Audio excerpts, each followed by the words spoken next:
बिस्मिल्लाहिर्रहमानिर्रहीम। अस्सलामु अलैकुम।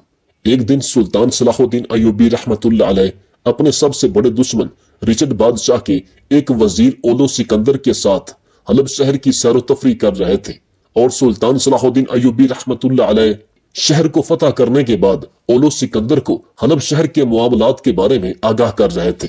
यहाँ पर हैरानी की बात यह थी कि आखिर सुल्तान सलाहुद्दीन अय्यूबी रहमतुल्लाह अलैह ने अपने सबसे बड़े हरीफ और सबसे बड़े दुश्मन के सबसे करीबी वजीर को हलब शहर की सैर तफरी क्यों करा रहे थे।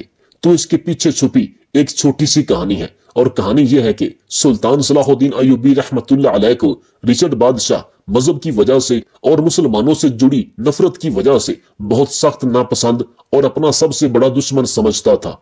लेकिन सुल्तान ने कभी भी ईसाई और सलेबी आम शहरियों पर जुल्म नहीं किया और कभी भी किसी बेगुनाह को सजा नहीं दी और सुल्तान सलाहुद्दीन अय्यूबी रहमतुल्लाह अलैह हमेशा इंसाफ के साथ काम करते और यही वजह थी कि रिचर्ड बादशाह का सबसे करीबी वजीर सिकंदर सुल्तान सलाहुद्दीन अय्यूबी रहमतुल्लाह अलैह को बहुत पसंद करता था।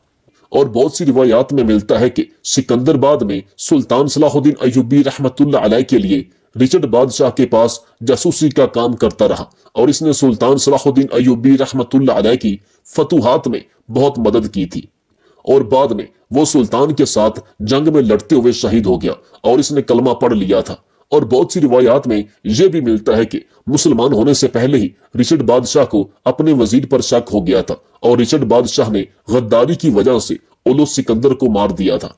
बहरहाल इस वजीर यानी ओलो सिकंदर के बारे में मुख्तलिफ रिवायात मिलती हैं। रिचर्ड बादशाह का वजीर ओलो सिकंदर हर 6 माह बाद सुल्तान सलाहुद्दीन अय्यूबी रहमतुल्लाह अलैह के पास खुफिया तरीके से आता और सुल्तान अपने करीबी साथियों से ज्यादा इसका इस्तकबाल करते और वो सुल्तान सलाहुद्दीन अय्यूबी रहमतुल्लाह अलैह को बहुत अहम मालूमात देता और चला जाता। एक दिन सुल्तान ओलो सिकंदर के साथ हलब शहर की सैर तफरी कर रहे थे। इतने में सुल्तान सलाहुद्दीन अय्यूबी रहमतुल्लाह अलैह ने देहातियों को देखा कि वो एक नौजवान को बुरी तरह मार रहे थे। सुल्तान ने इनसे पूछा, तुम इस नौजवान को क्यों मार रहे हो? तो इनमें से एक आदमी ने कहा, हुजूर ये पागल है और पागल को अगर नहीं मारेंगे तो फिर इसको क्या करेंगे। सुल्तान सलाहुद्दीन अय्यूबी रहमतुल्लाह अलैह ने जब इस नौजवान को देखा तो वो शक्ल से बिल्कुल अलग लग रहा था। सुल्तान ने कहा, आखिर इसने क्या गलत काम किया?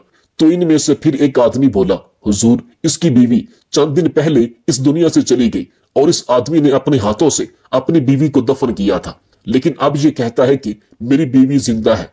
हमने इसे समझाने की कोशिश की कि खुद तुमने अपने हाथों से अपनी बीवी को कब्र में उतारा था, अब कहते हो कि तेरी बीवी जिंदा है। और कुछ गांव वालों का तो ये भी कहना है कि इसने अपनी बीवी की कब्र को खोला भी था। ये सुनकर सुल्तान सलाहुद्दीन अय्यूबी रहमतुल्लाह अलैह ने कहा, ए गांव वालों, तुम ये क्या कह रहे हो? आखिर एक आदमी खुद अपने हाथों से अपनी बीवी को लहद में उतारने के बाद कैसे कह सकता है कि इसकी बीवी जिंदा है? और कौन अपनी बीवी की कब्र को खोल सकता है? फिर सुल्तान सलाहुद्दीन अय्यूबी रहमतुल्लाह अलैह ने हुक्म दिया कि इस आदमी को लेकर कल सुबह मेरी अदालत में आना। मैं अपने सबसे करीबी साथी ओलो सिकंदर के सामने इस मसले का हल निकालूंगा। अगली सुबह सुल्तान सलाहुद्दीन अय्यूबी रहमतुल्लाह अलैह अपने करीबी साथी ओलो सिकंदर के साथ नाश्ता करने के बाद जब सुल्तान अदालत में तशरीफ ले आए तो इतने में इस गांव का सरदार इस आदमी को पकड़कर सुल्तान सलाहुद्दीन अय्यूबी रहमतुल्लाह अलैह की अदालत में हाजिर हुआ। अब सुल्तान सलाहुद्दीन अय्यूबी रहमतुल्लाह अलैह ने इससे पूछा, ए नौजवान, तुम कौन हो और ये लोग तुम्हें क्यों मार रहे हैं? आखिर तुम क्यों कहते हो कि तेरी बीवी अभी तक जिंदा है, हालांकि गांव वालों का यह कहना है कि तुमने अपनी बीवी को खुद अपने हाथों से दफनाया था। ये सुनकर इसने कहा, हुजूर इन गांव वालों की बात दुरुस्त है, लेकिन मैं भी अपनी जगह सही हूँ। सुल्तान सलाहुद्दीन अय्यूबी रहमतुल्लाह अलैह ने कहा, तुम बताओ आखिर इस बात के पीछे क्या हकीकत छुपी हुई है?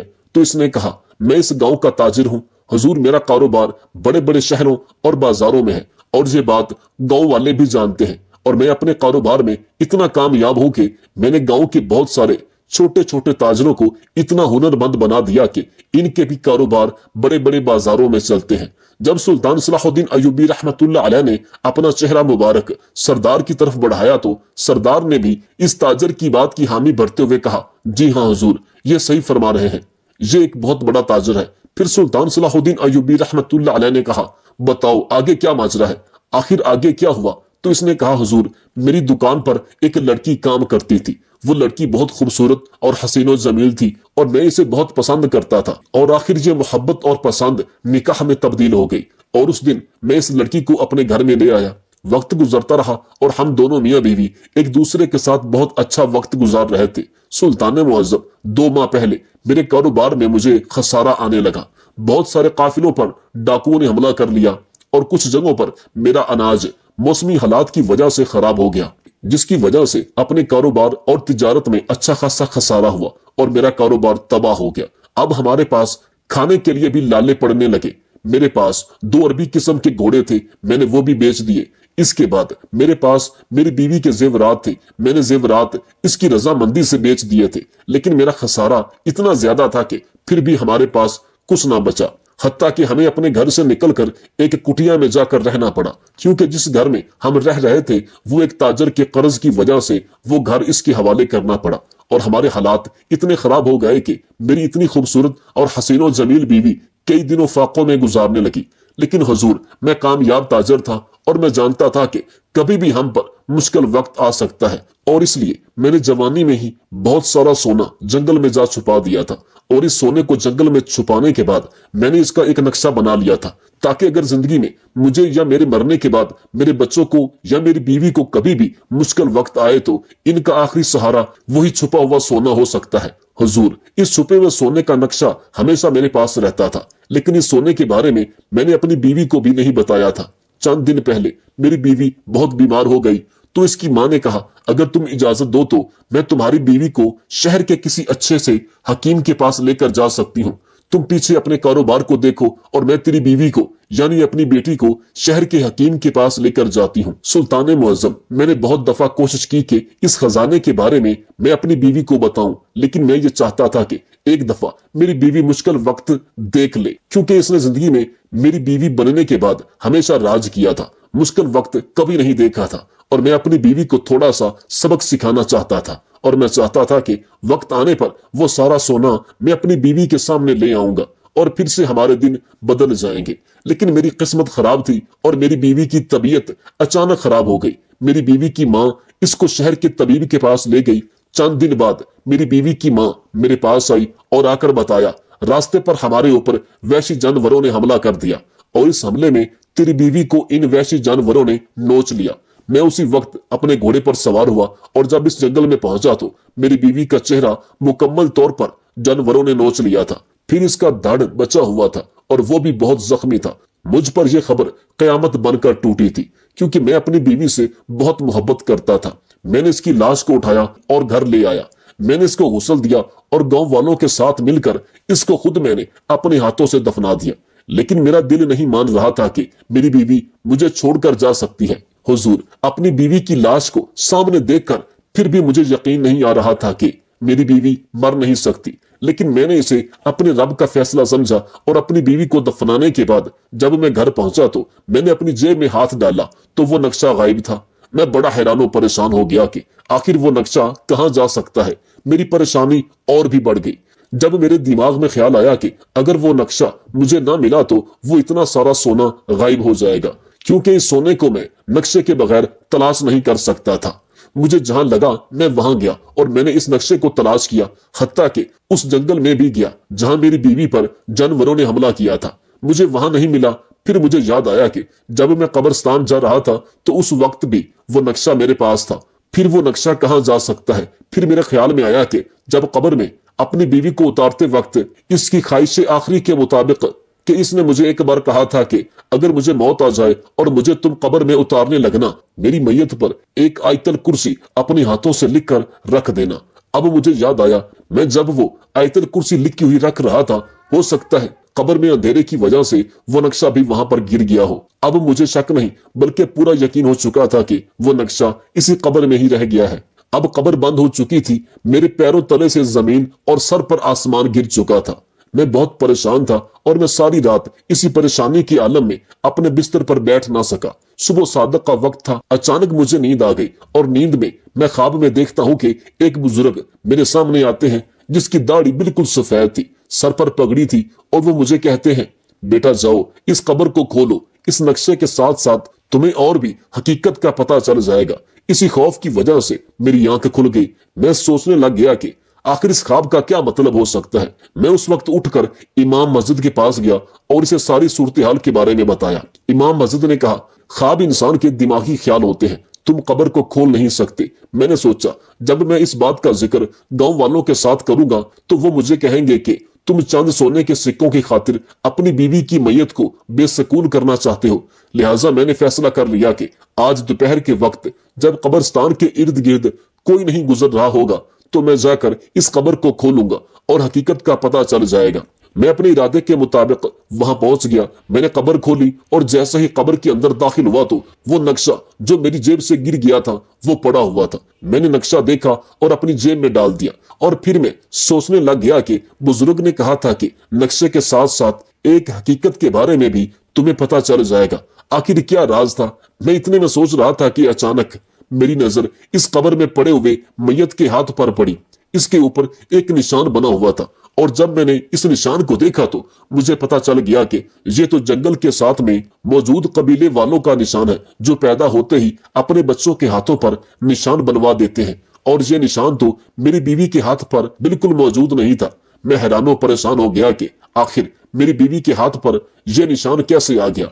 मैंने पहले तो कभी ये निशान नहीं देखा। मैं बाहर निकल आया, कब्र को बंद किया और अपने घर वापस लौट आया, क्योंकि मैं बहुत ज्यादा डर रहा था कि अगर मुझे किसी अनजान आदमी ने देख लिया वो तो ये समझेगा कि मैं कफन चोर हूँ या फिर इस औरत की इज्जत लूटना चाहता हूँ। मैं घबराहट से बड़ा परेशान हो गया था। अब ये सवाल मेरे दिल में था, ये सब क्या हो रहा है? आखिर ये सब क्या है? मेरी समझ में कुछ नहीं आ रहा था। फिर मेरे दिमाग में ख्याल आया, इस सवाल का जवाब मुझे इस कबीले में जाकर ही मिलेगा। मैं अपने घोड़े पर सवार हुआ और इस कबीले में पहुंच गया और इस कबीले में जाकर मुझे पता चला कि इस कबीले की एक औरत गुम हो गई है और कुछ कबीले वालों का कहना था कि इस औरत पर जंगली जानवरों ने हमला कर दिया था। अब मेरा शक यकीन में बदल गया था कि जिस मैयत को मैंने अपनी बीवी समझकर दफनाया वो मेरी बीवी नहीं बल्कि इसी कबीले वालों की वो औरत थी और मैंने इसे अपनी बीवी समझा था। फिर मेरे दिमाग में ख्याल आया कि अगर वो मेरी बीवी नहीं थी तो मेरी सास ने मुझसे झूठ क्यों बोला। मैं फिर अपनी सास की तरफ घोड़े पर बैठकर रवाना हो गया। मैं सीधा जब इसके घर में गया तो मेरा ससुर अपने घर में मौजूद नहीं था। मेरी सास घर में अकेली थी। मैंने सीधा खंजर इसकी गर्दन पर रख दिया और कहा, बताओ हकीकत क्या है? आखिर तुमने मुझसे झूठ क्यों बोला? और हुजूर, इसने जब मेरे सामने हकीकत खोली तो मेरे पैरों तले जमीन निकल गई।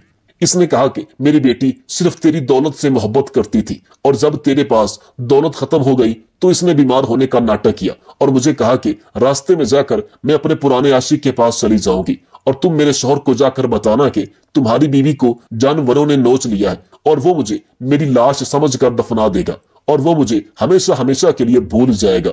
जब मुझे वो लाश मिली तो मेरा काम और मजबूत हो गया। मेरी बेटी ने कहा, मैं अब इस गरीब के साथ नहीं रह सकती और इसलिए मैंने अपनी बेटी के बहकावे में आकर तुमसे झूठ बोला। जब ये खबर मैंने सुनी तो मैंने अपनी बीवी की माँ से पूछा, इसका पुराना आशिक कौन था? तो इसने कहा कि इसका आशिक तुम्हारे कबीले का सरदार था। वो तुम्हारे कबीले के सरदार को पसंद करती थी और तुम्हारी गैर मौजूदगी में इससे मुलाकात भी करती थी, लेकिन इस बात की खबर इसने तुम्हें कभी नहीं लगने दी। ये खबर मैंने सुनी तो मैंने गुस्से की हालत में आकर उसी वक्त घोड़े पर सवार हुआ और अपने गांव के सरदार के पास पहुंचा और उसे कहा, बताओ मेरी बीवी कहाँ है? तुमने मेरी बीवी को कहाँ छुपा कर रखा हुआ है? मैं इसको भी जान से मार दूंगा और तुम्हें भी जान से मार दूंगा। इसने मुझे बहुत धोखा दिया।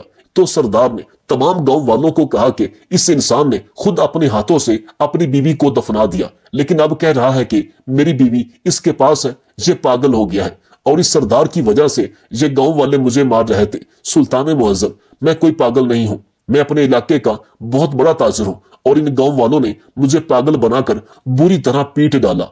यह सुनकर सुल्तान सलाहुद्दीन अय्यूबी रहमतुल्लाह अलैह ने उसी वक्त सिपाहियों को हुक्म दिया कि सरदार के अलावा इस गांव वालों को जिन्होंने इस आदमी को तशद्दुद का निशाना बनाया, इनको जिंदान में ले जाओ और इनके साथ वही सलूक करो जो इन्होंने इस नौजवान के साथ किया। फिर सुल्तान सलाहुद्दीन अय्यूबी रहमतुल्लाह अलैह ने इस सरदार को कहा, इस ताजिर की बीवी कहाँ है? तुमने इसको कहाँ छुपा कर रखा हुआ है? इसने कहा, सुल्तान मुअज्जम, मैं कुछ नहीं जानता, मैं इस बारे में जरा भी इल्म नहीं रखता। यह सुनकर सुल्तान सलाहुद्दीन अय्यूबी रहमतुल्लाह अलैह ने कहा, ऐ सरदार, क्या तुम खुद अपने मुंह से सच बोलना चाहोगे या फिर मेरी तलवार का सामना करोगे? اس نے کہا حضور مجھے معاف کر دے، مجھ سے بہت بڑی غلطی ہو گئی۔ پھر اس سردار نے کہا سلطان معظم، جب اس کی بیوی اپنے شوہر کو غریب دیکھ کر اور اس کو دھوکہ دے کر میرے پاس آئی تو مجھے اس وقت پتا چل گیا کہ جو اپنے شوہر کی نہیں ہو سکی وہ میری کیا ہوگی۔ پھر میں نے اس کی بیوی کے ساتھ زنا کیا اور اس کے بعد اس کی بیوی مجھے ڈرانے دھمکانے لگی کہ یا تو مجھے 1,00,000 سونے کے سکے دو ورنہ میں پورے گاؤں میں شور مچا دوں گی کہ تم نے مجھے زبردستی اغوا کر کے میری عزت کو لوٹا ہے۔ سلطان معظم، میں نے اسی وقت اس کا گلا کاٹا اور اس کو جا کر جنگلی جانوروں کے آگے پھینک دیا۔ یہ سن کر سلطان صلاح الدین ایوبی رحمت اللہ علیہ نے کہا بے شک اس عورت کا انجام یہی ہونا تھا، لیکن تم نے بہت بڑا جرم کیا ہے، تمہیں تو قتل کی سزا ملے گی۔ اس کے بعد سلطان صلاح الدین ایوبی رحمت اللہ علیہ نے اس سردار کو جو کہ اس گاؤں کا قاضی بن کر اس کو خود سزا دے رہا تھا، سلطان صلاح الدین ایوبی رحمت اللہ علیہ نے اس کو سزائے موت کا حکم دے دیا۔ اور ان تمام گاؤں والوں کو بھی سبق مل گیا کہ بغیر کسی ثبوت کے کسی کے اوپر ہاتھ اٹھانے کا جرم کیا ہوتا ہے۔ اور اس کے بعد سلطان نے اپنے قریبی ساتھی اور رچرڈ بادشاہ کے قریبی وزیر اولو سکندر کے سامنے بڑے ہی انصاف کے ساتھ اس مقدمے کو حل کر دیا اور اس تاجر کو انصاف دلایا۔ اور اس کے بعد سلطان صلاح الدین ایوبی رحمت اللہ علیہ نے اس تاجر کو مصر کے بڑے بڑے بازاروں میں تجارت کرنے کا موقع دیا اور وہی تاجر چند ماہ کے اندر مصر کا بہت بڑا تاجر بن گیا۔ اور سلطان صلاح الدین ایوبی رحمت اللہ علیہ کے انصاف کو دیکھ کر اولو سکندر بھی سلطان صلاح الدین ایوبی رحمت اللہ علیہ سے بہت متاثر ہوا تھا۔ اولو سکندر نے بڑی عدالت میں کہا تھا کہ جس سلطنت میں سلطان صلاح الدین ایوبی رحمت اللہ علیہ جیسا سلطان ہوگا وہاں کبھی بھی ناانصافی نہیں ہوگی اور وہاں پر کبھی ظلم نہیں ہوگا۔ یہ اللہ تعالیٰ کا مسلمانوں کے لیے ایک خاص تحفہ ہے۔